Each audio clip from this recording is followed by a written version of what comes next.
மன்னருக்கு ஒரு மீனவன் மீன் எடுத்துட்டு வந்தானா. ராஜா, இந்த அரிதான மீனை நீங்க வாங்குறது தான் பொருத்தமா இருக்கும் அப்படின்னு சொன்னானா. மன்னரும் ரொம்ப சந்தோஷப்பட்டு அந்த மீனுக்கு 5000 பொற்காசுகளை கொடுத்தாராம். மகாராணிக்கு ரொம்ப கோபம் வந்துச்சான். ஒரு அற்ப மீனுக்கு இவ்வளவு பணமா? அந்த மீனை திரும்ப கொடுத்துட்டு பணத்தை திருப்பி வாங்குங்க அப்படின்னு சொன்னாங்களாம். அதுக்கு மன்னர், முடிஞ்ச வியாபாரத்தை மாத்துறது நல்லா இருக்காது அப்படின்னு சொன்னாராம். உடனே ராணி, சரி அவனை கூப்பிட்டு இந்த மீன் ஆண் மீனா இல்ல பெண் மீனா அப்படின்னு கேளுங்க. ஆண் மீன் அப்படின்னு அவன் சொன்னானா பெண் மீன் தான் வேணும் அப்படின்னும், பெண் மீன் அப்படின்னு அவன் சொன்னானா எங்களுக்கு ஆண் மீன் தான் வேணும் அப்படின்னும் கேளுங்க. எப்படியும் அவன்கிட்ட இருந்து பொற்காசுகளை திரும்ப வாங்கியே ஆகணும் அப்படின்னு சொன்னாங்களாம். மீனவனை கூப்பிட்டு ராணி அதே கேள்வியே கேட்டாங்களாம்.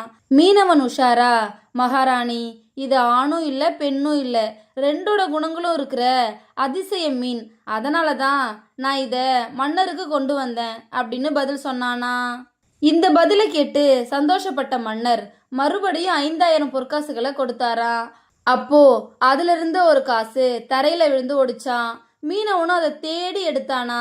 இதை பார்த்த மகாராணி கோபத்தோட உச்சிக்கே போய் கீழே விழுந்த காசை யாராவது வேலைக்காரங்க எடுத்துட்டு போகட்டுமேன்னு விட்டானான்னு பாத்தீங்களா, பேராசக்காரன் அப்படின்னு மன்னர்கிட்ட சொன்னாங்களாம்.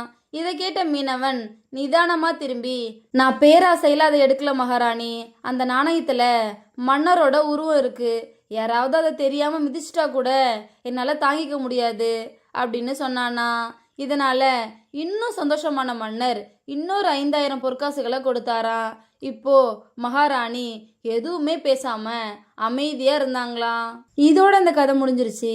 சில நேரங்கள்ல தொழில் நடக்கும்போது கூட இருக்கிறவங்க வாயை மூடிட்டு இருந்தாலே பாதி செலவு குறைஞ்சிடும். அதை தான் இந்த கதை நமக்கு சொல்லுது. ஒரு கிராமத்துல ஒரு பாட்டி இருந்தாங்களாம். அவங்க கிட்ட 2 பசுமாடுகள் இருந்துச்சாம். அந்த 2 பசுமாடும் நிறைய பால் கொடுத்துச்சிங்களாம். அந்த பாலை விற்று கிடைக்கிற பணத்தில் வாழ்க்கையை நடத்தி வந்தாங்களாம். அந்த பாட்டிக்கு ஒரே ஒரு மகள் இருந்தாலாம். அந்த பாட்டி அவங்களோட மகளை ரொம்ப பாசத்தோட வளர்த்து வந்தாங்களாம். தினமும் அந்த மகள் பசுவோட பாலை பெரிய பானையில் எடுத்துட்டு போய் பக்கத்தில் இருக்கிற நகரத்தில் வித்துட்டு வருவாளாம். ஒரு நாள் அந்த பெண் வழக்கம் போல நகரத்துக்கு போகும்போது திடீர்னு ஒரு யோசனை வந்துச்சான். இந்த பாலை அதிக விலைக்கு விற்றா எனக்கு நிறைய பணம் கிடைக்கும், அதை வச்சு ஒரு கோழி வாங்குவேன், அது தினமும் நிறைய முட்டைகளை இடும், அந்த முட்டைகளெல்லாம் விற்று நிறைய பணம் சம்பாதிச்சு பணக்காரியாவேன், பல நூதன ஆடைகளை வாங்கி போட்டுக்குவேன், அதை பார்த்து எல்லாரும் என்கிட்ட பேச வருவாங்க, நான் உங்களுக்கு பதில் சொல்லாமல் தலையை மட்டும் அசைப்பேன் அப்படின்னு நினச்சாலாம். தலையில் இருக்கிற பால் பானையை மறந்து தலையை அலட்சியமாக ஆட்டினாலாம். உடனே பால் பானை கீழே விழுந்து நொறுங்கிச்சான்.